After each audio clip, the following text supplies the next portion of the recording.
Episode 7.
What's up? This is Tony from the Tampa Morgue. What's up, Mr. Ed? Mr. Anderson, what's going on, brother? Doing good, man. How are you doing over there in Florida? Good. Actually, the weather's been okay lately, believe it or not. Nice. See that storm out in the Gulf, right? The Lee. It looks like a fucking monster. It is. It's going to be. Hopefully it keeps turning, keeps going away. Yeah, that's what they think. This is like our hurricane time of the year. Like every episode, there's a new storm. Like with those, like it seems like a couple days ago, we just did the Vincent Crowley interview, and there was you had just been a day past the storm that went through there. You guys got lucky with that too. But Vincent Crowley, man, that was awesome, wasn't it? That was an interview. And so much old school stuff we talked about, so much history. He's he's a legend, man. People don't. I don't think they give Asheron enough credit. And I think I told you yesterday when I went to the gym, I was listening to the Vincent Crowley. Since we talked to him, I really was listening to it, and I was like, wow, this is a really good fucking record, man. I'm like, you don't realize it until you analyze it. You know, when you put something on, a lot of times we just listen and we're like, whatever. But then when you everyone's so distracted now, right? There's so much shit going on around you. Yeah, and I turn my headphones up to where I don't have to hear anybody in that shithole, and I can just work out. And when I was listening to it, I was like, wow, man, his vocals sound killer. The music's not Asheron. It's definitely cool. Yeah, it was good. Good shit. I can't wait to hear the new stuff for sure. And he's a great dude. You know, with him, we were saying like when he writes, you know, there's a certain way he does his writing, and you can always hear it. And I can hear that on the Beyond Asheron album, just like I heard back in the Asheron days too. He was awesome though. If you think about it, we probably talked to him we had the mishap with the power here, so we talked to him for like 20 minutes. That got scrapped because the power went out. But we had him on for 2 hours, so there's 2.5 right there. We were probably on after we signed off. We probably hung out and talked to him for probably another 45 minutes, I'd say.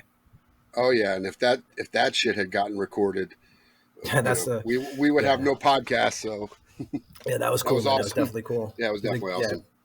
Yeah, it was definitely cool to have on, man. And, we're working on some more guests right now. Actually, we're just trying to get some days lined up for the next week or so. So we'll definitely, when we get that figured out, we'll let you guys know what's up. And we do appreciate you listening. And also you can check us out on YouTube too.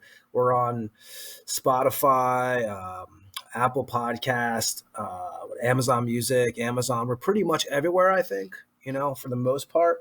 But yeah, man. So Ed, you're heading out to logo. Yeah. IPR.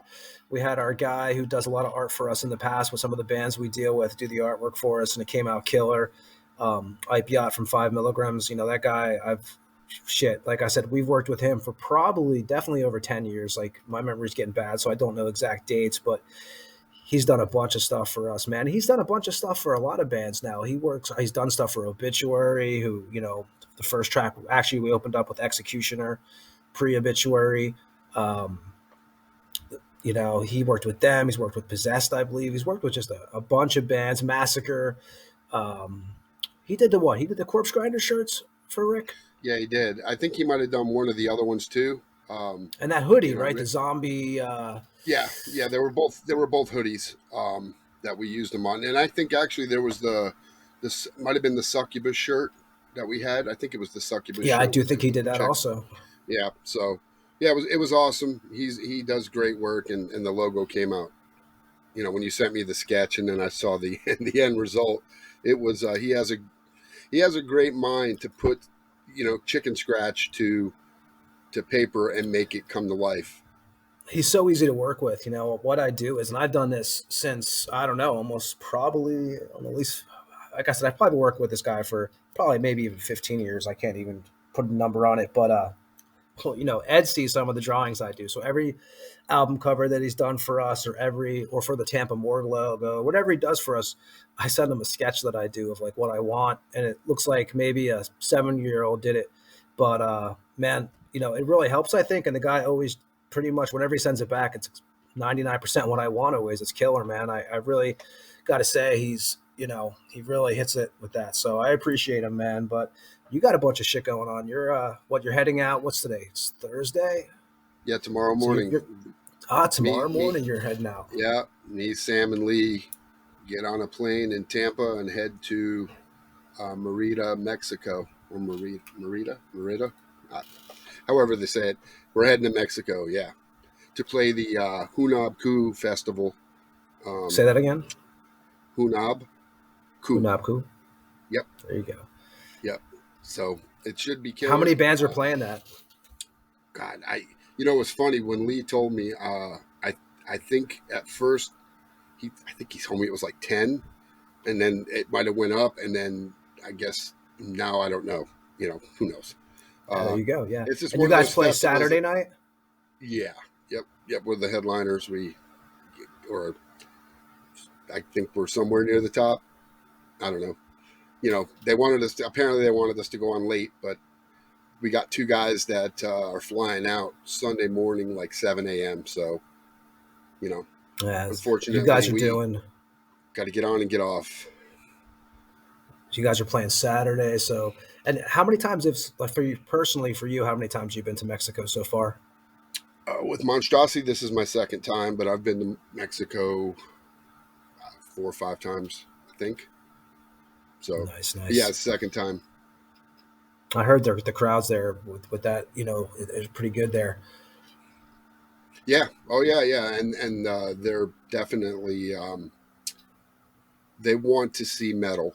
Like even from the opening bands when we played there last time, they were going crazy for their local opening bands. So, when the headliner comes in, and I remember the band before us, they had Fire and all that fucking Kiss shit. And I'm thinking, I hope you're not setting that shit up for us, because we tried that once with Massacre down in, I think it was Bucaramanga. They had the stage set up and shit, and the front of the stage, I swear to God, it was like crates with a fucking plywood over the top. That's what it felt like when I was walking on it.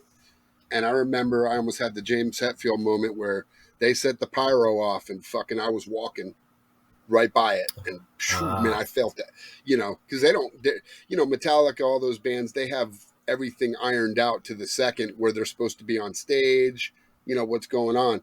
These guys are flying by the seat of their pants with flames. So I'm like, yeah, we don't want that shit. Yeah, those big pro bands, they have like you stand here at this time and you stand here at that time. If you ever looked on the stage, because we've seen it, like when the one Metal Fest, when Venom played, I think it was Venom, because they used fire and shit when they came out. I think we talked about it with Vince, that we were having a conversation, and when that fucking boom, me and him just fucking, we kind of jumped and we're like, okay, that was, but that's how they come in, like Kiss, just a big explosion. And they had tape all over the stage, X's and different colors. I guess that's to coordinate where the fuck you're supposed to be at certain times. I don't know, but that's I'm sure when you tour like that, they work that shit out. Otherwise, do you remember when Michael Jackson caught himself on fire? I do. Like back The in the day. He was Pepsi. doing Pepsi commercials and Yep. lit up. I remember that Yep. as a kid. I totally remember that as a kid. I mean, yeah, that was like, I think there was video of it even for some There reason. I was. believe there was like There video was. out. And back Imagine then it today if wasn't that normal to happened. have video. No, Back then imagine. it was like And a video was kind of a surprise. Like, oh wow, there's a video of it. Now there's like, you get every angle, it's oh, like, dude, now they got videos of dudes jumping up trying to fart a candle out, and then his ass catches on fire. I mean, that's the kind of shit we have today. Like stupid assholes. that's those reels, right? You go onto your phone and it's just like, it's Yep. just such a time killer. I catch myself sometimes. I'm like, get off the phone, man. I'm like, it's not worth, like, you just want it No. scrolling and it's just, Yeah, but I don't want nothing to do with any of that. I just want to be done with it. exactly. I was actually talking to my buddy Darius from where I'm at now, he was, he's been jamming with some guys now, and he was asking me, he's like, how do you get everybody on the same page in your band? Like, how does this happen? And I just told him, I was like, dude, that is You like don't. almost impossible. You got to kind of, I get it. Like, we all have that idea, like the Musketeers and stuff like that, but we all know from personal experience, it doesn't go like that. Um, so it's, you kind of got to there has to be a vision. There has to be, I believe that at least there has to be the dude with that vision, or a couple of them even. But it's never. I don't know. I think it's really hard to find to not have that issue. So he's been going through that lately, and he was telling me about it, and I was laughing. I was like, dude, me and Ed with our bands, with Generic Christ, there's been so many different dudes in and out of that thing, and after a while, you at first you're like, oh, you want to keep it the same core, and then for a band to survive, sometimes you gotta replace, and you gotta people Well, come and go, and I think what happens is some people get a little too big for their britches, and then they think that they can, uh, incorporate a coup and start fucking throwing their weight around as if, they're something. And that's generally when shit slides downhill. I mean, being in a band is like a marriage. You know what I mean? Either it oh yeah, works great or it falls apart quick. And, you know, being on the same page is one, everybody should have the same vision, but trying to get 4 or 5 dudes to think exactly the same just doesn't happen. Everybody is different. So you're never going to get people, to 100% always agree on everything. A lot of no, times it's hard to. it's just a give and take, Hey, this riff's killer. You listen to it and you're like, all right, it's killer. And then sometimes when I know I've done it where I've like, man, come on, really? We're going to play that. And then after the song is done and you hear it in It its comes entirety, together and sounds cool. yeah. Yeah, And then you're like, okay, that worked, So yeah, it happens all the time. yeah. It's just when I was talking to him, it made me laugh because I was just thinking, I was like, man, I mean, a lot of the bands that back when we were younger, you had the same lineup. So we were talking about this, I think, with Vincent on the last show, that you kind of, you had your 4 or 5 guys that stayed. Now it's not like that anymore. Now you pretty much buy an album, and it might be the singer or a guitar player. And that's why sometimes it's a hard transition for some people. Like I know myself, like some of the old bands, back when I was a kid, I loved the lineups. I was like, to me, I would read all the magazine articles and stuff like that. So it was very like a sacred thing to me. But now even myself, I don't expect when I buy an album for it to have the same dudes on it. Sometimes there's even bands now that doesn't have, like, there's not one original member. I Exactly. mean, That's what I'm that's, talking about is, um, I was trying to go through the memory bank going, okay, let me think of a band that has all of the original members in it. And I'm pretty sure it doesn't exist. I mean, yeah, I mean, probably I'm one sure of the there is, but I closest. can't think of it. Well, yeah, and original, by original I mean somebody who started like maybe from their first album to today. Not the early days, demo days. Like say Metallica. Aside from Cliff They Burton had died. Ron. That's Yeah. so that's different. And Jason was in the band for how many years? And now they've had Rob. So technically they've been the same band for so many years. But aside from them, Megadeth's a revolving, circle of members. Anthrax has been, except for the core, the core couple. Um, all of them, Overkill, every band you can think of. literally has been through band member after band member. It just happens, man. Yeah, I remember one night. This was probably, I'm gonna say 2010, probably, and you remember this, Ed. And with one of the bands I was in, which was Generic Christ, actually, I don't whatever, like I remember at that time, like one of the guys, there was a lot of problems going on inside the band. A lot of people weren't getting along. This guy wanted you to get rid of this guy, whatever. It's a long time ago. But I remember, like, I think the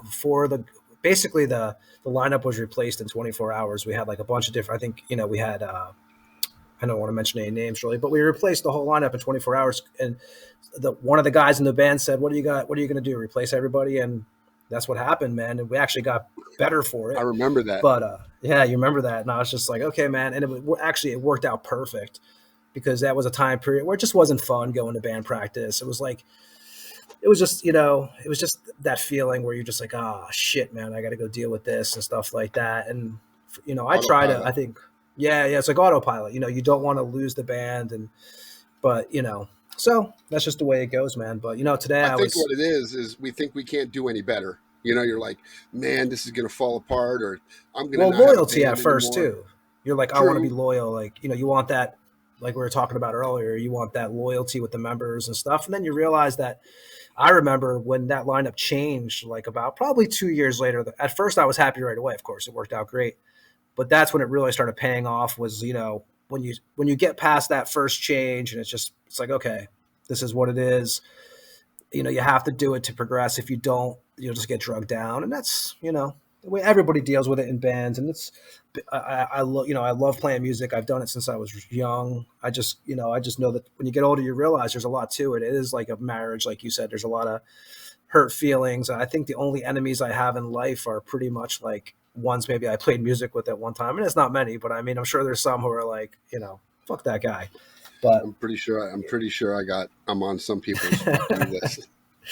The angry Ed. But but yeah, today I was actually, you're a nice guy deep inside. Today I was watching what was it, Back to the Future today, which was like, I'm watching this, and it's 1985. It comes from, that's the year it came out. Right. I couldn't believe that, actually. I was like, man, because I remember that as a kid, right? I mean, sure. So of course I went like digging a little bit, and I was like, man, there was a lot of killer. I went to my record collection in my room, which, I mean, it's pretty good. I have a pretty decent. You've seen it. I have a lot of shit in there, and I started going through all these old records, man, and I was looking at like 95 releases, dude, and there is just, I mean, 85. I'm sorry, I keep on saying 95, but just between demos and records. I mean, now first of all, I'm going to be at that age. I think I started getting some, especially these demos. I didn't start getting some of them till probably like 89, 90 when I was working on the boardwalk at Seaside.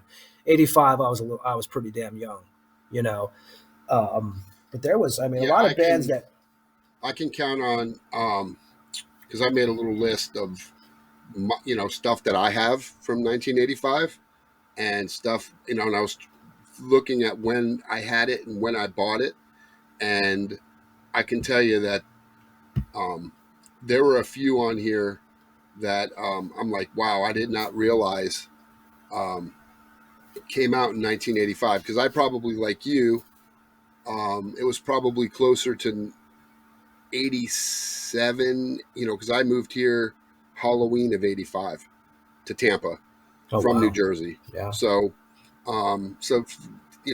like I remember in 86 when we were anxiously awaiting Master of Puppets to come out, because I remember driving here with my mom, and she was like, knew I was not happy, and she's like, you want to put something in the radio? And I put Ride the Lightning, and I'll never forget listening to that record front to back in the car driving here, just looking at nothing on the road and going, when I look back at that, I'm like, that was such a huge piece of, in my time, music that I played. And what was that, 84 that came out? Because Kill 'Em All was 83. So, and I look at 85 and I'm like, okay, I did have a few of these. And I've talked about one of them, which was Hell Awaits. That record. Yeah, that's amazing. When my mom gave me that money to buy that and the Venom, I remember that was my gateway drug into I guess, into hell. Well, we opened up the show with the Executioner, which was obviously pre-Obituary. So Right. that was 90. I mean, that was 85. I'm going to keep on saying 95, motherfucker. But no, it was 85. That was the Metal Up Your Ass. What was that? That was it was the Brandon. They were out of Brandon. Obviously, we all know who Obituary is. But you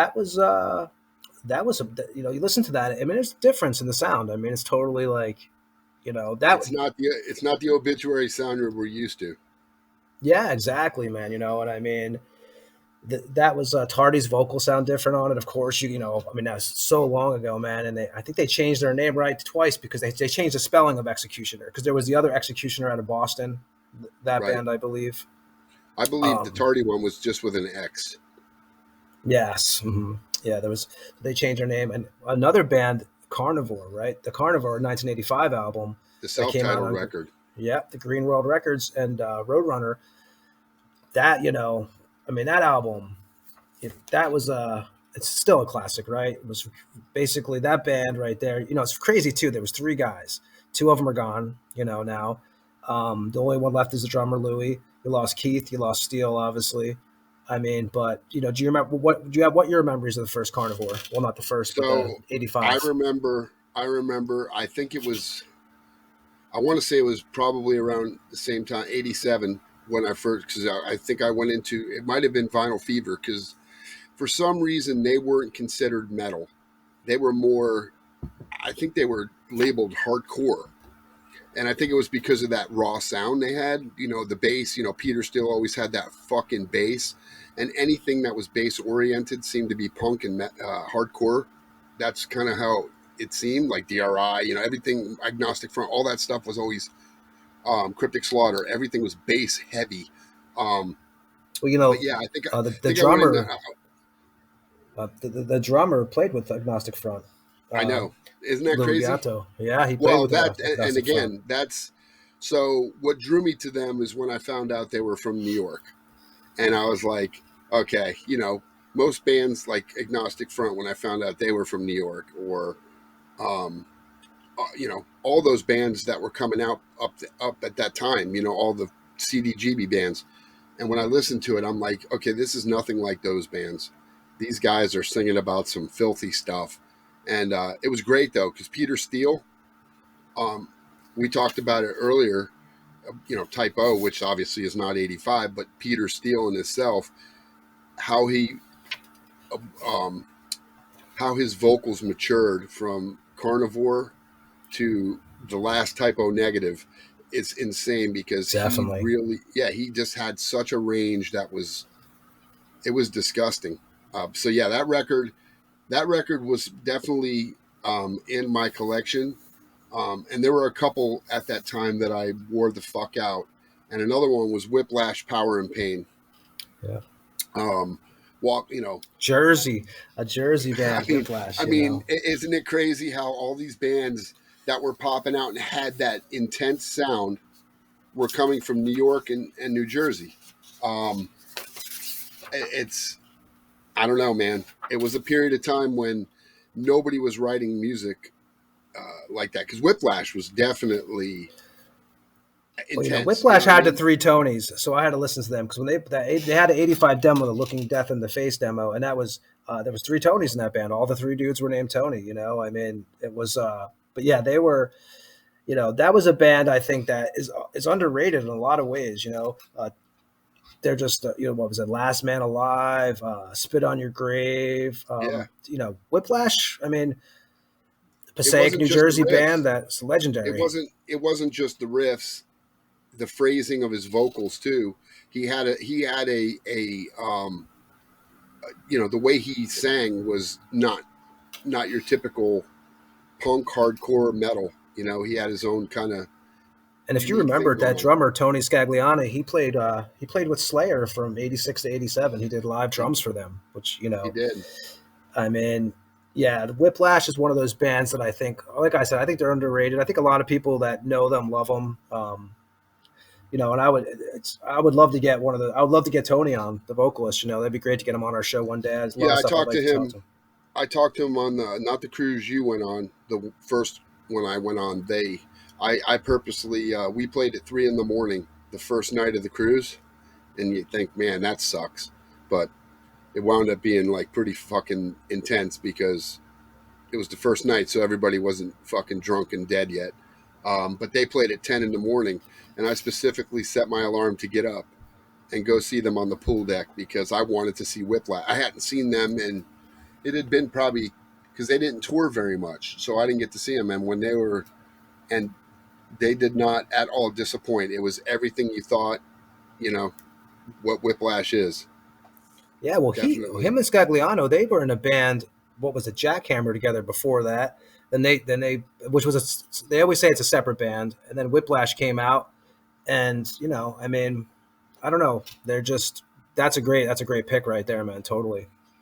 And another band with Jersey members in it or New York members is Speak English or Die. Yes. Probably one of the I mean, when you think of fucked up records when we were younger, and the songs that were on it, SOD definitely was in a different category. I mean, and obviously you had two members of Anthrax. You had Danny Lilliker, and of course the man himself, Milano. So, but I mean, I look back at, because I don't think you could put that record out today. Like if you put that record out today, it either you would explode because of the anti message, you know what I mean? Because of the people that are like, fuck this record, and people would be like, I gotta go hear that, or it would just be canceled altogether. You know what I mean? Because some of the songs on there, even though they're really not bad, the woke culture would hate that shit. But you know what? I listened to it. It's killer, right? It's timeless. You put it on, and you listen to it, and you're like, these riffs. It's hard to believe that the guy who's writing Anthrax, which whatever, wrote that and played on it, and it was killer. And Charlie obviously is a shredder drummer, killing it with Pantera, I guess. Now SOD, right? They're back now. It's back. Yeah, some of the guys from Miami that we know. Josh from Malevolent Creation is now with them, and Ryan, I believe, right? I don't know. Yeah, I think Ryan is with them too. Yeah, man. I'm a Milano fan. I always like the guy. I think he's, I like MOD. I loved, I mean, just that was part of when I was in high school. Those bands, Milano's bands were definitely a popular thing amongst us all. Up north. Oh yeah, and when you think of SOD, the fact that record came out, and then how those other two dudes were able to put out Spreading the Disease, which also came out in '85, which is crazy. That's crazy. I'm like looking back going, that record can't, because when I saw it, I'm like, there's no fucking way that record came out. And I looked and I'm like, you got to be kidding me. It sure did. And I remember, I have a Milano story. It's not a big one, but I do have a Milano story. We, when Sun and Steel Festival, do you remember that? Yes, I do. In St. Petersburg at the, was it the Pinellas Park Expo Center? I think it was. I believe that's where it was. Yep. So we were doing the Rivet Rag at that time, me and Jack Radinsky, and so we're MOD was on that show. There was a bunch of bands on the show, but MOD was one of the bands on there. Body Count with Ice-T was on that show. But I remember me and Jack were driving, and we had Milano and the rest of the guys from MOD in a van behind us. We were trying to find a Taco Bell. Yeah, in Pinellas Park. So, I mean, that's always burnt into my brain a little bit. He was a really cool guy. It was really just, it was cool to see MOD at Sun and Steel Fest. I mean, that was a killer show. There was a lot of good bands that played that festival. Deicide played that. Yeah. Did Hate Eternal play that? I want to say Hate Eternal played that, but I can't. I'm not 100% sure. I don't remember Hate Eternal. It was a lot of bands. Yeah, it was a big handful of. Well, who else played that damn show? Because that was we actually did the program for that show, me and Jack, and we did that, and this guy Greg, a local dude in St. Pete and Tampa, He did the artwork for the posters and stuff like that they gave away, because that's when Cacophony was still around, with the radio show with Yep. Lofax and Pazuzu. Mm-hmm. God, man, it's been a That's a while now. long time ago, man. Long time ago, Wow, you yeah. don't But realize it. another band I liked, I don't know if you remember Terminal Death out of Chicago. Mm-hmm. The Faces of Death demo. They were a good band. Sean Glass was in that band, who was in Broken Hope, and I think he had something to do with that band, Soil. Soil. Yep. And Yep. Napalm Death, the Hatred Surge demo. I mean, that's a whole different game before changer. Scum, right? Yeah, that's a game. Yeah, 85 game changer right there, right? For a lot of influence to a lot of young musicians, I think Well, that demo was. so I can tell you a record that I've heard at least, I could say 50 people I've heard over the years say if it weren't for this record, that they probably wouldn't, their band, and that was Possessed Seven Churches. Yeah, that was, yeah. How many people have we heard say that Possessed were the starters of death metal? There's a lot of people that are, oh, fuck death, they're not death. Come on, man. I mean, there were only so many bands that were around back then that were doing what we do, then. So when you think about that, if you look back at that record, and of course, what Larry Lalonde, of course, who went on the Primus, would literally say he never played in Possessed, and which is fucking pathetic. You had Mike on drums. You had that was obviously Jeff is still going. I mean, you got to love it. I mean, the song Pentagram, Burning in Hell. I mean, it was just that's I always hear the debate, like, what's the first death metal album? I mean, I don't know. I don't have the answer totally, but I do know that Possessed had that demo in that, what was it, 84? They had the death metal demo. And right. I mean, Possessed, Seven Churches is just a great record. And it's another one that, you always go back to. And I think it's just influenced so many people. And, when you played with your, what was it, Destined to Ruin? That played with Possessed. When you guys played with Possessed, that was probably like 10 years ago. They were killer. I mean, it was awesome, man. We saw them at the Crowbar over in Ybor City. Still killer. The last record they put out was awesome. Sounds like Possessed. I mean, it's exactly. It does. You're getting a Possessed record when you get it. Well, and they've got, I mean, between Robert on bass and then, Daniel and. Daniel's good. Yeah, that guy's awesome, man. He's just a killer player. He crushes everything he does. But yeah, they're really in tune with the Possessed sound. So they've kept it, real. A lot of bands, you get people who've never played that, you know what I mean? And they were able to keep it sounding like what Possessed probably would have sounded like if those original members were in it today. I think so, or even a more mature version. But it's crazy to me because looking at this in two bands that I absolutely love, because these two guys literally sound nothing alike, but I think they're from the same area. Destruction, that Infernal Overkill, and then Creator, the Endless Pain record. And I remember I picked both of those up on the same day in the bargain bin at fucking Trax Record or something like that, or whatever the fuck it was called. And I'm thinking to myself, I remember the cover, and I looked at it and it said Creator, and I had just seen them with, I saw them with DRI. They opened up, and right next to it was Endless Pain, Flag of Hate, like all in the bargain bin. And I'm like, I just started, and then I saw the Destruction and remember the cover, and I'm like, who are these guys? I mean, the names obviously sounded heavy.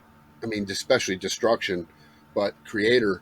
When I saw them live, I was like, I don't know who these guys are, but these four dudes literally have this whole Janus Landing ready to kill each other. And, that was Four of a Kind DRI. So what year was that? 87, 88? So, you're talking a period of time when, moshing and going crazy was just coming from just being punk and hardcore to what we're doing. Like I said, I got kicked in the face by a skinhead with combat boots who proceeded to get the shit kicked out of him by metalheads after that, because he was stage diving. It was rough back then. I remember going to see, it was Sheer Terror, Sheer Terror, Sick of It All, and Biohazard when they were first. Like they were a newer band too. You know, they were. This was back at City Gardens over in Trenton, and man, people were just beating the shit out of each other. There was girls with mohawks running through the pit. I mean, it was pretty. I was pretty young, man, and I was definitely. It was something. It was crazy. It was actually worse. It was actually more extreme than the metal shows were at that time. The pits, like I agree.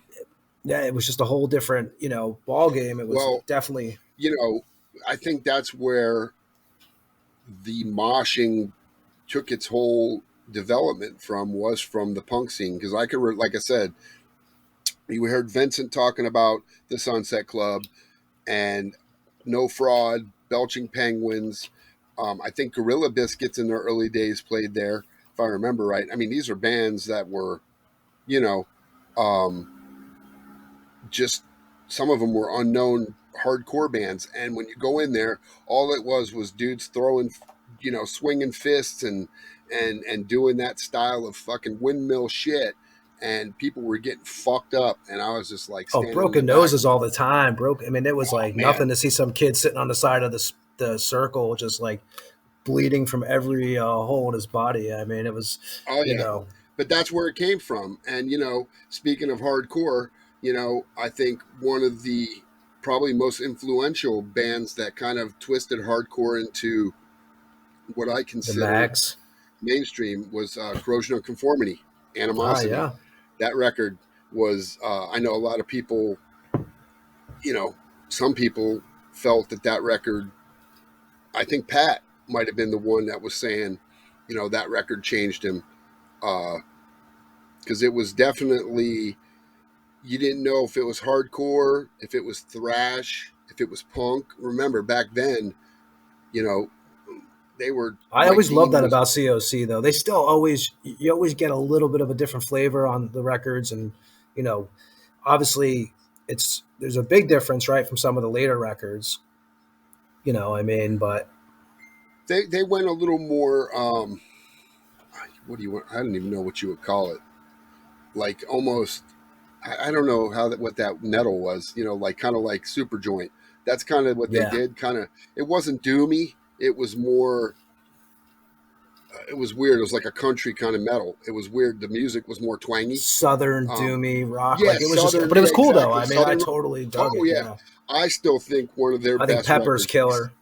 besides Animosity, maybe Technocracy, because that was where they were moving. But when they had the other guy singing there, I can't remember his name, damn it, but Blind. Yep. That fucking record was the production on that record, the song "Vote with a Bullet." Um, you know, those songs were just holy fuck, man. Yeah. And yeah, COC was one of those bands that weren't afraid to change their style as they went. And when Pepper took over, the vocals changed. We saw them And at I love the Pepper's vocals too, man. I'm yeah, totally and they like, played. I'm a Remember, they fan. played that Metal Fest, right? That we played, Yes, indeed, they did. and and, Yes, they and did. they were fucking killer. And they were nice dudes upstairs because I saw all those people. Remember, kept fucking with them about autographs, and they're like, "Dude, we're just trying to get ready for our show, man." Because people are just heinous, but they were cool as fuck, and they signed everything. And they're just like, again, they're one of those bands that, you know, when you listen to their records, they evolve. Um, and another one, one of Here's your one for you for favorites. 85. How about Overkill, Feel the Fire? I Yeah, forgot I about was that about. one No, I on knew that one. I Megaforce. have that written down here. That That was was with Bobby Kostafson too, man. And Bobby Kostafson, he was playing. I know last time I saw him play was with a band called Response Negative, actually. But that was with DD, Rat Skates, Blitz. I mean, that yeah. was Megaforce Are you talking release. about recently? That was the last time you saw him? Last time I saw him, I believe, was that when I was booking at Venom. Oh, that was the And last time. Yeah. See, I saw him. He was in Violence, so yeah, he was in Violence I was able to see him play in Violence in that Atlanta gig we did. Um, and I got to talk to the singer Sean, great dude. And then Isn't he doing a at, band called Satan's Taint also? I think it was. I want to say. I don't know, man, but I know he's not in the band anymore. That for some reason he's gone. But and they also played the Maryland Death Fest, And I thought Violence sounded as good as they did back in the day with, Bobby playing, Yeah, especially alongside of Phil Demmel, because Phil Demmel was original. Because, obviously the original Violence was Rob Flynn and Phil Demmel. But yeah, those two guys. will That never play again. I can promise you that. Cryptic Slaughter, another one who put out a demo that year, '85. Life in Grave. I mean, Cryptic Slaughter. That was a band that really stood out to me back in the day. And like I said, I still listen to Cryptic Slaughter sometimes. I still I did enjoy too. them.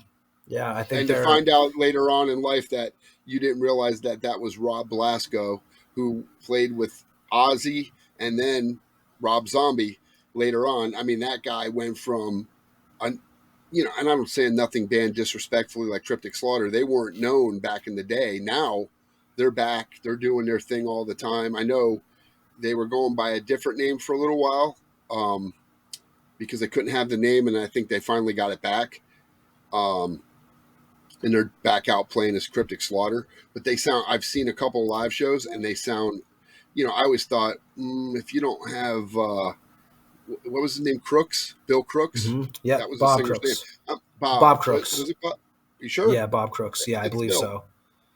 I'll double I'll check say it's that while Bill. you're. I'll say it's Bill. But anyway, when when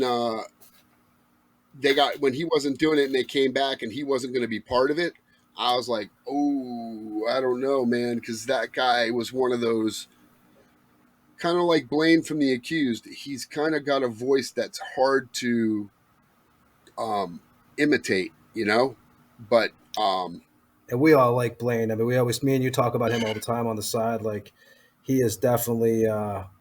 You are. It even was the Bill. You are he, correct, Bill. thank you, thank you. Change, change. Um, yeah, because I remember when Blaine did that Denial Fiend with Terry and them, and I was like, wow, because he's singing over That's right. I still essentially have those death demos. metal. What was that? That was Terry. That was Curtis. I think Beeson played on Curtis, that. Um, and then and it was, Blaine. and then my God, I can't think of the guitar player. I know his name off the top of my head. He's the main dude in Denial Fiend, and I'm fucking drawing a blank. Oh, Jesus! I'm gonna think of this in a second because I know his punk bands too. Uh, Yeah, oh when man, you say yeah, it, I'm going to be like fucking motherfucker. But yeah, yeah. when he did the Denial Fiend, I was like, wow, man, he can go different genres, and his voice still fucking sounds killer.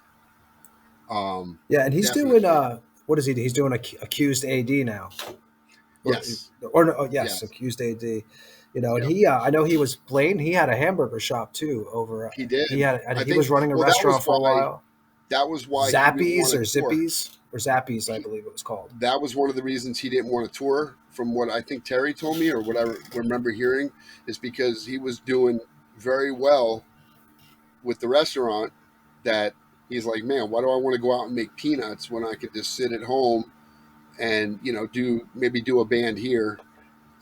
But yeah, he was definitely he's a great singer, man. You Great remember singer. Warhammer out of the UK, which Yep. was probably their first death metal band, probably out of the UK. But that Shane Embry was in that band.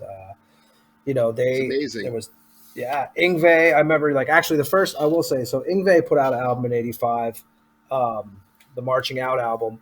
My Yep. first Ingve album, I actually won in Seaside Heights on the boardwalk at Union Jacks, and that was Eclipse. That was the '90 album Eclipse. That was the first one I had actually gotten from Yeah, him. I think my But first one was Rising. Was it Rising Force? that was it. I think Rising was 84, I want to say, and I Yeah, think that was one of the first ones I Marching had. Out was, yeah, that was '84 because remember he was in Alcatraz in '83. Yeah. But yeah, so they Marching Out was what that was with Jeff Scott Soto was the singer on that record. It's funny Another because underrated Ingve guy. and Ingve and singers seem to not. There seems to always be a problem there, from what I always read. But that was Well, yeah. I Jeff mean, Scott Soto wound up singing for Journey, I think, at one time too. yeah, I'm sure that was So a that paying guy, gig, right? that guy's got pipes, man. Well, And and it's weird because I don't think those like Warhammer that you're talking about again, and I'm pretty sure that this is the one that Crowley mentioned, but Venom Possessed came out in '85, and my verse Venom was black metal, but the second one I got because it had the Mine was X-ray. black metal also, yeah. It was that was the one I told you I got with Hella Weights, and my mom was like, "Fuck." But I bought the Possessed maybe 2 months later because I think the cover was some kids on it, and it was X-rayed, like it looked like it was an X-ray where when you see the X-ray image, and I bought it, and I was like, "Holy shit, man! These guys are like you never heard any because they were truly dropping satanic verses everywhere, and I was hooked. I was like, I was like, damn, it was one of those things. I was like, man, I just have to get everything from this band. And that was a band that pretty altered it got me into more heavier shit. Definitely. I was like, well, what is this? This guy's talking about this, and these other bands are talking about girls and stuff or whatever back in the 80s, but yeah, that definitely. And, a band from Florida, which eventually became Iced Earth, which was Purgatory. So I mean, the Burning Oasis demo came out in '85, which they did at, I don't know if they did that at Morrisound or not, but I remember they had the song Jack, which was about Jack the Ripper, I believe, and the song Jason, which was obviously about Jason Voorhees, because I think they did two demos, I believe, that year. They did Psychotic Dreams, which had In Jason's Mind. But they were, Bill Owen was in that band, John Schaefer, obviously, Richard Bateman. I mean, we were talking about him in the last show too. You had Bateman was involved in that band. I think underrated bass player, man. I mean, he should have been. People should have been. Because my first show seeing him was Nasty Savage, and watching him play, I wanted to sell my gear. I was like, this sucks, man. This dude shreds, and because you could tell he fucking loved playing music. Always. Yeah. Yeah, they were in Purgatory. I mean, I still see Bill at some of the shows and stuff. And, Chris, so here's something for you. There was a band, do you remember Unearthed out of Tampa? Yeah. Which was a 2004 demo, which me and you have some kind of tie with that because the drummer, do you know who the drummer was on that record? Chris Merriman. I'll just kill it for you right there. Wow. Our drummer, Chris Merriman. He played on that album. Yeah. It was David Bell, Richard Bateman, Chris, Bill Owen. I think that was the 2007 record they put out, In Position of Faith. But yeah, Chris played on that record. So that's, but Purgatory definitely, they were a band that I listened to some of the old demos, and it was definitely, great stuff. And I wouldn't mind getting Bill on one day. I know he's still in the area and stuff like that, but that would kind of be cool. And there was other bands too, there was this one band who had I remember I got the demo from this record store. Remember Wildside in Jersey at all? Yes. Wow. They sold those. Yeah, remember Wildside? They sold clothing, and sometimes you got some demos or whatever, tapes, whatever. They were like that. They were like the hot topic of today. Back then. Yeah. I mean, they were. That's when there was a lot of record stores around there. You would go to I remember the mall had I want to say Camelot Music was kicking over there. Yep, that's where I bought the Venom. That's exactly where I bought it. It wasn't Sam Goody. It was Camelot. I forgot. Camelot Music. Now that you said Camelot, that's what it was. Yeah, because we used to go to the mall. I remember every Friday and Saturday night we would go to the mall, and me and my buddies, you just stand around and smoke cigarettes like dipshits and just hang out and look for girls. But it was you'd go buy a record that week. I would do it. I would work, for my grandfather and stuff to get some extra cash, and I would always go pick up some albums. But that was a Friday, Saturday back in high school, right? You'd wait till the album came out. That's all you cared about was when the record came out, or the CD or tape. Actually, back then, cassette tapes. I mean, but yeah, But I remember the Wild Side. Yeah, I remember I picked up a record. What was that? Man-Child, I think they were called. What a name for a band, right? But there was a band out of Jersey. Oh, go ahead. Speaking of Florida bands, so we don't forget them because these guys are, that's what sucks. Is, we're going to forget. There's some Sabotage. Yeah, well, Sabotage, right? Power of the Night. That record was the first time I heard John sing. I was like, this can't be he was so effortless when I saw them because I remember I saw Sabotage open for Iron Maiden here in Tampa at the Sundome. And I think it was right when Hall of the Mountain King had just come out. Their videos were starting to be played on TV. And I'm like, there's no way. That dude sounded like the fucking record, man. I mean, and when we saw them do that song with fucking Obituary at the At the Metal Cuban Fest, Club, yeah. I'm like, this is fucking, like, this guy can still, how many people have we heard from the old days that cannot fucking hold a tune today if they tried? You know what I mean? They Yeah. couldn't sing that fucking. One of my favorite singers, Worrell Dane, Sanctuary. He fucking sang so high and so fucking intense, and then Nevermore Days. He obviously his octave had dropped, but he was still one of my favorite fucking singers. But they change. Your voice changes. Everything changes. But But it Oliva still seems sounds great. I mean, that's what I'm Oliva. saying. He's one of those guys. There's only a few guys that I can tell you when you listen to them on record. Here's another one, Trouble, Oh, The yeah. Skull. Do you remember when you got the record, The Skull? I mean, I love Trouble. We were talking about them the last show too with Vincent. I mean, how do you not love Trouble? I mean, that's just a great band. And you mentioned Oliva. I wonder if he's doing anything else. Like, because I think he was doing John Oliva's Pain still, because I know Joe Diaz from Circle Studios, and who Yep, I've played with, and we all know Joe for many years. He was with him playing shows, and I think he toured in Europe with them, he did. with John. But I don't know. I wonder if he's. I have to ask Joe what Oliva's Yeah, up I to, don't know. because I it's haven't heard of him doing definitely one anything of the lately. great singers of our time. And that, I mean, I remember having Sirens on Combat on the tape and stuff like that, and just, I mean, And being local for us, I mean, we got to witness that shit. Because to me, I remember going, how do we have two dudes that kind of look similar, that sound different, but still have high pitched vocals, which was, to me, was John and Nasty Ronnie, because which the back self-titled album came out in '85, by the way. yeah. You're So right. I was Yeah. about to say that. So I mean, you had Nasty Ronnie, who literally, I mean, can you imagine a voice like that? I mean, seriously, think about that. I love Nasty Savage. So, especially like when the early records, I really think were great, man. And I mean, he was a character too, right? He had everything. Like, he was, he still died. I mean, I saw them. I want to say it was 2 or 3 years, probably 2 years ago now, at the Brass Mug. It might have been one of Dave Austin's last shows with them. I'm not sure. I think they might have done a few shows afterwards, but I mean, yeah, Nasty Savage. I mean, such a legendary band. Well, And there I were, think that it's funny how, if you think about it, like Sabotage came from Tampa, and they were, what would you have classified them? More heavy power metal is metal? what I always think. Yeah, Yeah, Powers yeah. kind I of, mean, but Nasty Savage was more thrash.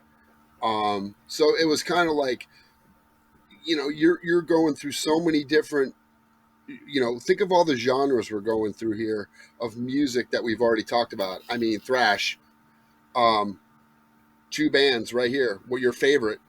Megadeth, Killing Is My Business. it's a great record You, from them. I know some people don't. I mean, how do you not? I like Killing is I great. I think think that I record. think because people definitely like Pete Sells, because Pete Sells came out during that video era of Headbangers Ball, and you remember the video, I And I creeped love in Peace my Cells too. bedroom. I mean, where else are Yeah, you going to no, get a guy? To me, it's perfect. You got a Dave Mustaine back then was, I mean, like a pissed off fucking like he just.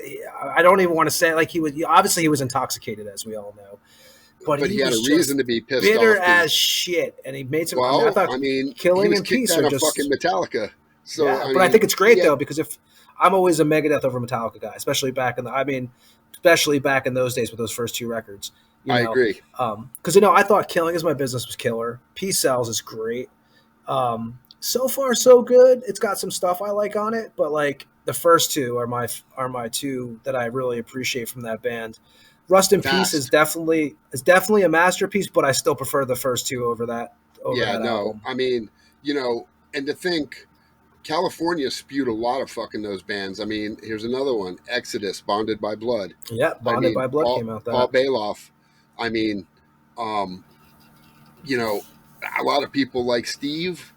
I like Steve, but Paul Bailoff had a, he's kind of like I the love Paul Paul, and I Diano. think that people say, like, sometimes they'll be like, "Oh, I've heard it on some kind of, I don't know what I was watching," but sometimes I feel like Paul doesn't get enough credit because his voice was just unique as shit. It was because Sousa went more of a he was a different type of vocalist, and I love Steve. He's still in the band today. I mean, he and sounds just as good today as he does back then. Great So, live, and killer stage performer. and we got to play with them. So it Yeah, was that's right. remember that fucking night the mug was like 140 degrees. That was one of the worst shows temperature wise I think I've ever played in my entire life. But it was That so place awesome, was though. It was it great. That was, thing was dude. packed to the gills. I will never ever. So yeah, those bands like that, and people could say what they want about whatever, but like, there's something about when you go to a brass mug show, which those who don't know is a venue back in Tampa, or where we're from. A packed brass mug show just is such good killer energy when it's flowing right. I mean, everybody comes out of the woodwork. Everybody comes out. I mean, it's just. And you have Exodus, who could probably play a bigger venue if they wanted, playing the brass mug to a sold out Awesome, though, yeah. sold out. And Cannibal did it too. Cannibal always plays packed. The big fucking venues, and they played, and it was fucking packed. I mean, there's Vader, same thing. But wouldn't you say? I remember seeing Vader with Doc back at the original brass mug. God, that had to be like when Doc was on drums. I don't know, that must have been like 20 something years ago. It's way more than that, even probably. But yeah, the Profoundest tour. Yep. Yeah, God, it was such a long time ago. But yeah, no, I mean, dude, think about this: 1985, right? Just think about that date. In 2 years, not even 2 years at this point, that's 40 fucking years. It's insane. Like, and that's why I was saying, for me, most of these tapes and demos and records, because I got they're in my office right now. A lot of them I didn't get till probably like 89, 90, 91. I was getting them from the guys. There's, like I said, there was these music stores by us. And you would just go there and they'd be like, check out this, check out that. Or you would trade someone in the mail. I mean, that's pretty much, here's one for you. Actually, speaking of that, how about Ravage, right? They're not that Rotting in Hell demo, which obviously they became Atheist.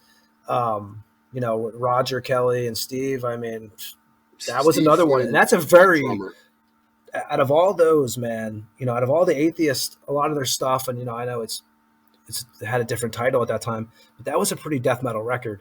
The intro, I've never, that demonic intro, that was a really killer demo. I don't know if you remember that at all, but I do.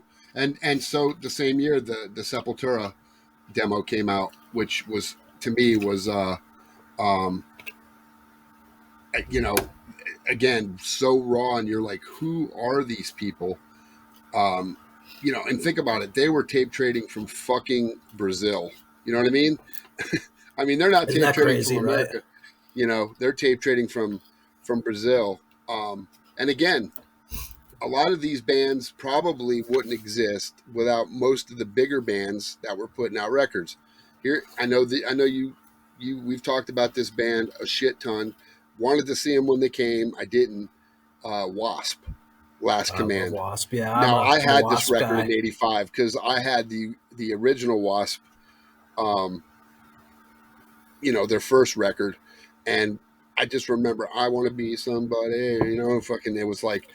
But then you listen what great to songs. record. If you look at Wasp, though, what fucking great songs in general. I mean, they were just Blind great. in Texas. All of those fucking songs and what's crazy is they're pretty much written by one dude, like legitimately written by one fucking guy. And, even though he kind of blew up a little bit, like I saw them on, what tour was it? The last time I saw them, so I didn't see them on the last tour. I was actually in Europe when they were in the States. I saw them on, what the hell was Golgotha, that record they did. They played at the State Theater, believe it or not.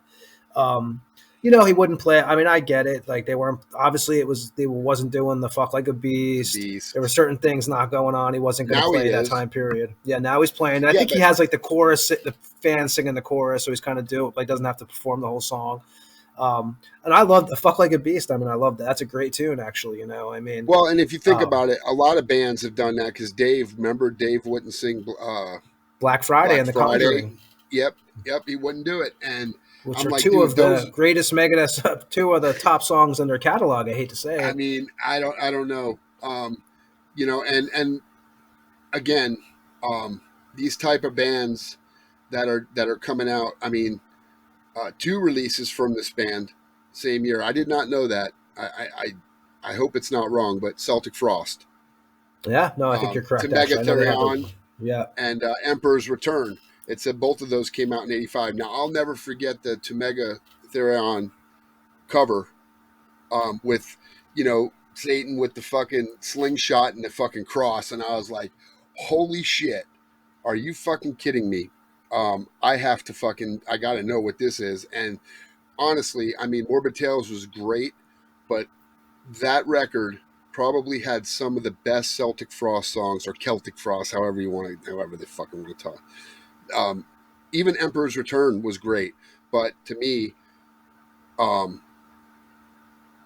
that one was probably their best fucking record. And look how old it is, and people still cover those tunes. I mean, yeah. Obituary, I think, covers one of the tunes off that. Um, and again, would you consider them death metal? Because look at Hellhammer. I mean, Hellhammer was probably around the same time as Possessed, the original Possessed. Could they be the original death metal? Because his vocals were always Did you ever? Do you Martin remember Ain. two? Go ahead. Sorry about that. Sorry to cut you No, off. Martin Ain was like, when I watched it, I'm like, this guy plays bass left-handed, and he's crazy. And this it was a different band, not what you're used to, you know. And I remember there would be like bands back then you would get like, which was always you would get a demo from these bands and you wouldn't hear much from them again. It would be like there was a band called Sam Hain out of Denmark, which I really dug. They had a demo out, which was killer. I thought it's like only like I think it was like 3 or 4 songs only, but there was a lot of those bands you would get something and then it would just disappear. It would be like a couple. A lot. There was some bands that only put out 2 demos, 84, 85, and then they were gone. Because Master started. those members went to other bands and became That's big usually what bands. happened, right? Yep. Exactly. That's usually what happened. Yep. Militia. That there was a band, Militia from Texas back then, '85 too. That put out that Regiments of Death demo. And talking about death, now there's a band that year. If you look at them, they had, oh my, it was ridiculous. 3 or 4 demos 13 live. rehearsal tracks. Yeah, 13 Yep. rehearsal tapes, I believe. Like 3 or 4 demos. Yep. The Infernal Death demo, right? Yep. Rigor Mortis, Back from the Dead. But yeah, that was like, I mean, Insanity. You remember them from San Francisco? And they're They put out, definitely the pioneers of, I mean, death. That was death, right? yeah. I I mean, they mean, have. even before them, before death was Mantis, which was older. Yeah, So which I don't 84 know, was the man. Mantis demos, right? I Yeah. think they So yeah, Mantis was 84 with those demos. I think they put out 2 that year. There was a band from Jersey. I don't know if you remember this band. They were kind of like a punk band, but they kind of did the metal thing too. They were called Genocide. And they were a band so they had a demo called Reign of Terror. It was a cassette, and I really dug them. They did a split too with a band called MIA. You might remember. They put out a full length, I believe it was a Submit to Genocide. But actually, the one guy in that band, the bass player, was Wreck and Roll, was his nickname, which Robert Sexton was his real name. But he was in this punk band. If you ever get a chance, check him out. I think you really dig him. And now he does music videos. He's done videos he directed videos for Death Angel, Soulfly, Cavalera, Conspiracy, produced videos for Marilyn Manson and Toby Keith, directed videos for, of course, I'm a big Dwarves fan when it comes to that punk scene. I love the Dwarves. But if you ever get a chance, I don't know if you remember them from Jersey or not. I But have they were not called heard of them. Genocide. See, there's a And lot of Rachel bands like Bowen was that in that band actually. Believe it or not, at from one Skid time, Row. supposedly Rachel Bowen was in that band at one time. But they're definitely a punk band. But like I said, they kind of got metal, especially towards I think the end. Like that last full length was definitely more metal than the Reign and Terror demo and stuff. But they Well, had you songs like Silent remember the band, Hotel. the demo, because remember it was a big thing because of the the hair band Slaughter. Oh yeah, Remember yeah. Slaughter, Surrender or Chuck Die? was involved with them. Yeah. Yeah, I mean, and at the same time, Slaughter, and then another band that I think they only put out one real record afterwards, Necrophagia. Oh Their yeah. demo was out in '85. It was a rehearsal demo, but I remember the Necrophagia record with the zombies on the cover, and I was like, Killjoy. wow, Killjoy. There you go. Yeah, we Yep. saw them. I saw them. So I have a couple of their releases. I Yep. saw them at the Brass Mug was the last time. I know. Obviously, Killjoy passed away a few Passed years away. ago. Yep. Yeah, but yeah, I always liked Necrophagia. I thought they were, Oh yeah. See, heavy. But it's crazy with me and you especially because we don't flirt with just death metal and there's some people who are just, no, if it's not heavy, I can't listen to that shit. But we were talking about this morning. Except Metal Heart.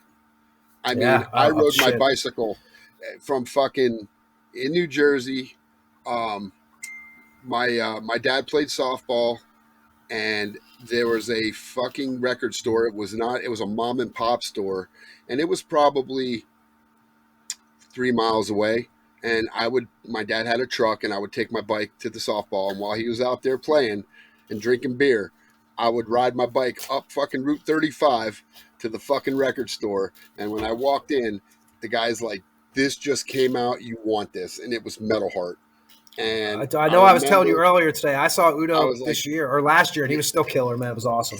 man, I'll never forget the guy handed me that record. Um, and he told me, he said, there's another record coming out in 2 weeks. You want to come back and get the two records coming out in 2 weeks. You're going to want to come back and get them. And I was like, okay, well, who are they? And he said, this is band. You probably know the guy. His name is Dio. And there's a record coming out, which was Sacred Heart. And I was like, okay, I've heard Dio. I knew who Dio was. So, of course, a couple weeks later, I went down there. And at the same time, the guy was trying to pitch me two more records. And it's weird how you remember this shit, right? When I went in, I was buying the Dio.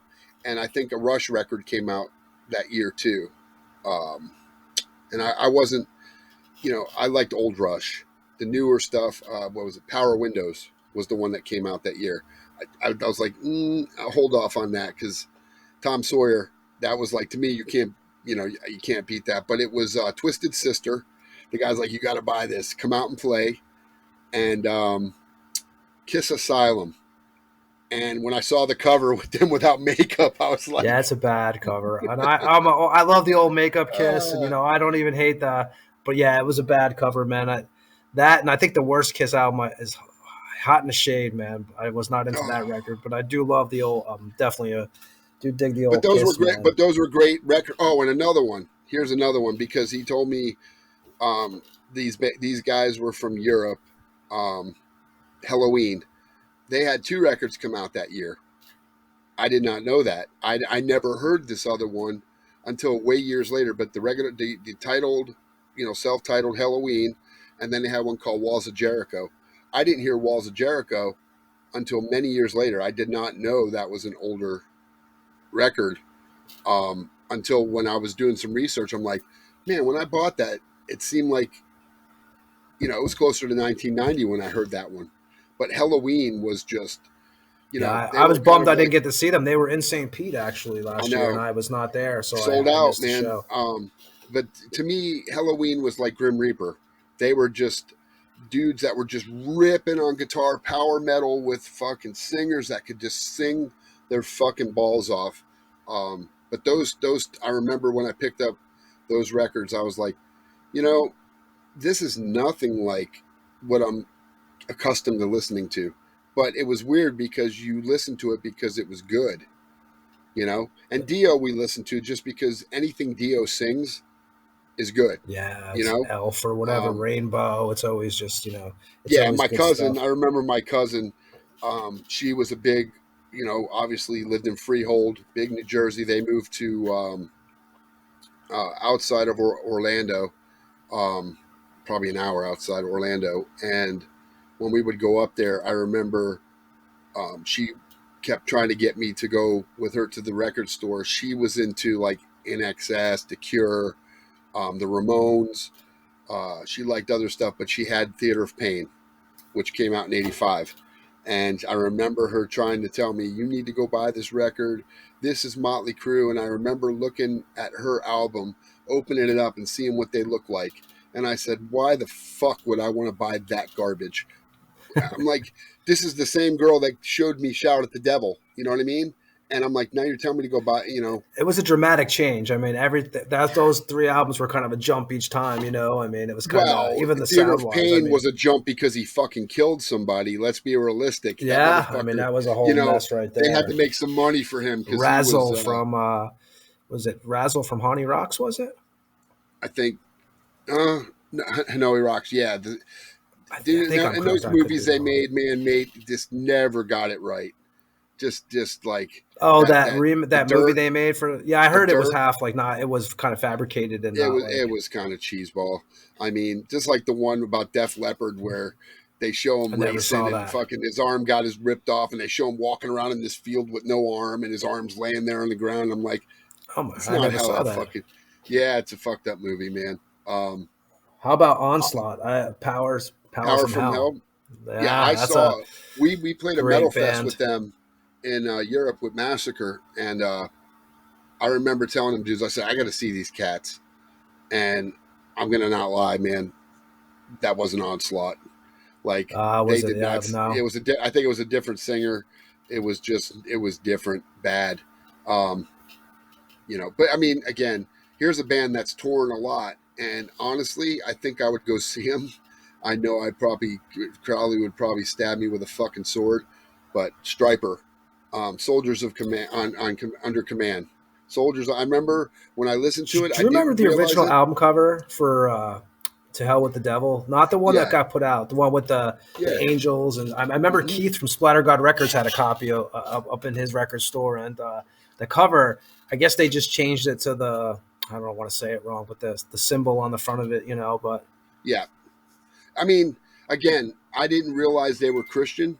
They just played really killer music. And I think Oz. I think Oz, the guy in that band, has a lot of health problems, man. He had brain cancer, but But he's good. He's back touring with them, and they're fucking out killing it. And Michael Sweet, man. I mean, come on, the guy can sing his fucking ass off, man. Like him or hate him, he can fucking sing. I remember when that album came out. I do remember. I think the only thing that the Bumblebee outfits was the only thing I think that really had to go. That had to go. Well, that was before video, so I was just listening to the audio, and I was like, man, these guys are pretty good considering, the other shit that's out here. I mean, look at the list of shit we mentioned. Dude, if you like it, I mean, it's like that's what I always say to somebody. Like, there's bands that I like that people will probably be like, what the fuck? How do you like? If you like it, man, you like it. Like, I never, too many people I think pretend to like bands they don't like. To me, it's like, here's two that I used to get fucking absolutely like. Are you going to say Wham? Destroyed. No. I take, Village I people. like George. Dokken, under Lock and Key. I remember people, are you serious, man? That's some terrible shit, man. That's some lame ass shit. I'm like, dude, George Lynch could fucking shred. And Don Dokken could sing back in the day.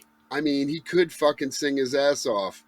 And the other one, which today that guy couldn't sing if you paid him $10 million, Stephen Pearcy, Rat, Invasion of Your Privacy. That was a fucking great record. And I think Rat is another band that is another, I'm going to say underrated, even though they were quite successful, actually. But, like, Rat didn't put out bad records back then. Their first 3 records were absolutely incredible for back in that time. They didn't put out bad records.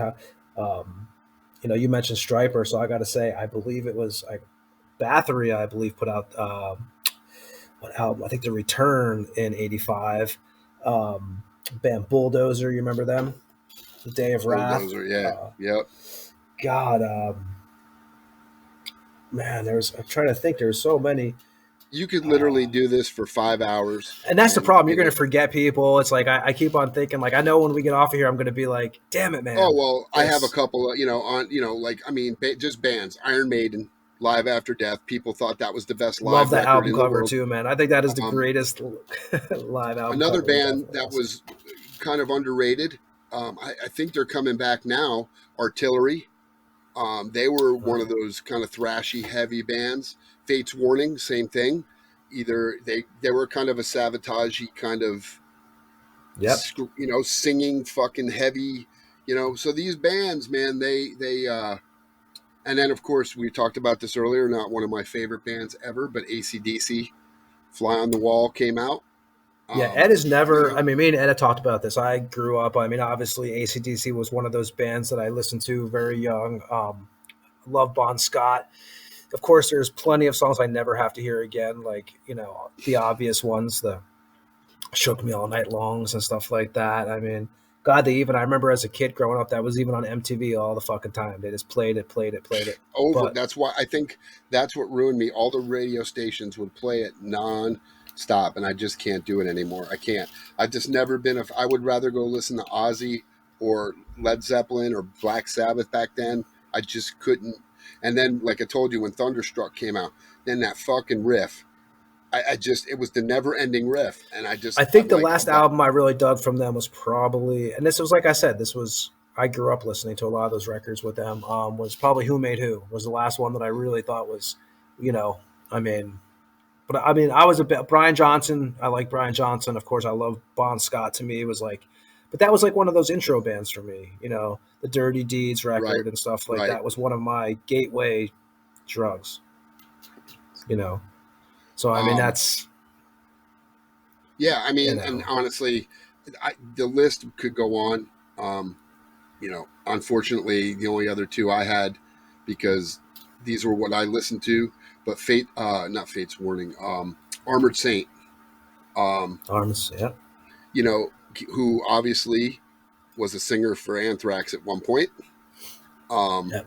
So, and I'm not going to lie, I kind of really liked him in Anthrax. And don't get me wrong, I love Joey Belladonna. I think he, to me, Among the Living is probably one of their best records. That's their Master of Puppets or their Rain and Blood to me. And if you think about it, those records all came out at the same time. And I love Fistful also. It's different. Obviously, it's good. It's good. I love but I'm Fistful. just talking about from an overall heavy production, riffs, singing, everything. If you think the songs that came off of Among the Living, not your typical Indians or the other one. I'm talking about the ones you don't hear all the time. It's good shit. I even like I know State gets a bad from them. That album gets kind of gets a rough. It was a rushed album. I read. I had read several times that they kind of got rushed making that album, but I didn't. Who Cares Wins, I think, was on that, right? That was definitely a cool record, and there's a bunch of them, like you said. I remember what the fucking Necro Death, The Shining Pentagram. I mean, there was a lot of stuff, man. But like you said, we can go on forever. We grew up in an era that, like my son will always ask me, if you could be my age, like he's 21 as of yesterday. Happy birthday, Bryce.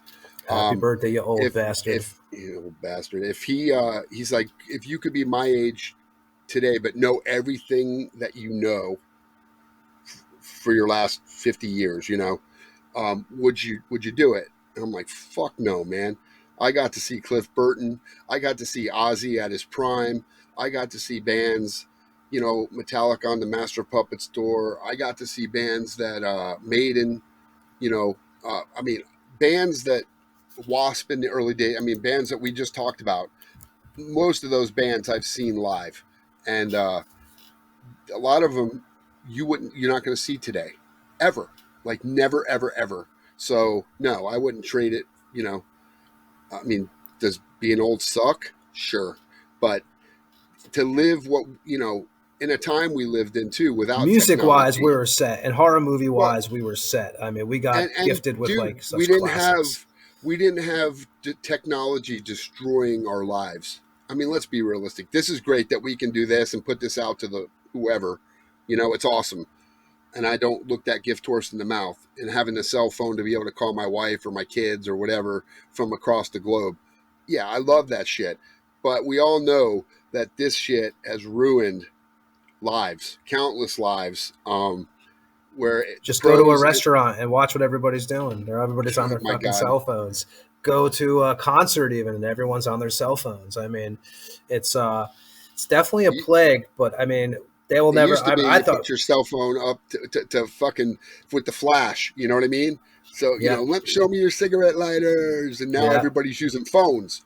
Well, yeah, when you look at that is kind. You're right. I've noticed that too. It's very weird. That's the new thing. They'll instead of lighters, because most people aren't smoking in venues anymore, they're fucking holding their phones up, and it looks just like that. And it's great. Don't get me wrong.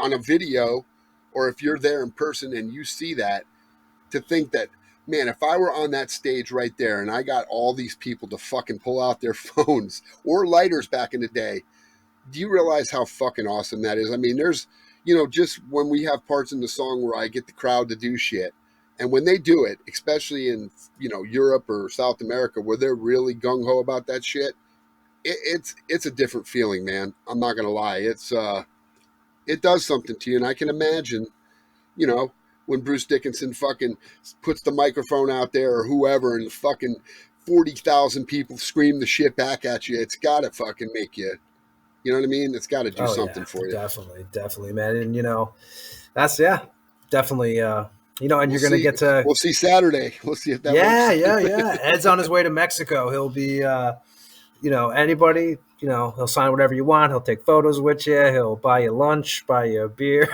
You know, Ed will take care of you. But you know, we thank everybody for listening. See my bodyguard, Mark Van Nort. Yeah, you know, and I got to say, everyone, thanks for listening tonight. You know, I know we're just kind of just doing an episode before Ed leaves. We just kind of figured we'd get on here and bullshit a little bit. We are working on some more guests, so that'll definitely happen. And you can check us out on, like I said, Spotify, Apple Podcast, Apple Music, right? Pretty much everywhere, I think. YouTube, we do put the videos on YouTube. Send us an email at tampamorgue@gmail.com if you have any questions. And we do have a Facebook page if you want to leave a comment and tell us how much you hate it. We just got to figure out how to use it. I mean, just got to. At least we didn't have any power outages. That's only when we have guests on. It seems like that's when that shit happens. I love how you say that. Got to figure out. We got to figure out how to use this thing. The Facebook's giving me problems, man. It seems like they made it more difficult. They're turning it into the MySpace, where like it's hard to like get people on the page. Where's Tom when you need him? You know, it's one of those things, man. But you know, I appreciate everybody for listening, and I, you know, we. Anything else, Ed, besides, you know, you're going to be hopping on a plane in a few hours? Nope. Don't drink the water, dude. Everybody. Yeah, you know, it says it's filtered, but I don't believe them. Don't drink the water. Yeah, definitely. Supposedly this is the safest city in Mexico, so we'll... And tell Lee, I'll put this message out to Lee. Lee, we need you to come on our show. You know, and Ed's going to persuade you, so definitely come on and hang out for one night. But yeah, man, Ed, you'll be back on next. We'll come back on Monday or Tuesday. We'll figure it out this weekend. And have a good time. And we appreciate everybody for listening. Any last words? Nope. Thank you. Listen, like, subscribe. Yeah, subscribe. I guess that's a thing. Is that all the terms we got to use? Yeah. Subscribe. Please subscribe. Give us a thumbs up and a liking. I don't know all those fucking terms I hear on YouTube. Give us a thumbs up and a liking. As we got music starting up in the background. Okay, we appreciate everybody for listening. We are going to sign off of here from the Tampa Morgue. This is Tony and Mr. Ed Webb, and we will see you guys next week. Have a good night. Much. Have a good weekend, and if you're in Mexico and you see Ed, throw some shit at him. Have a good night. Peace.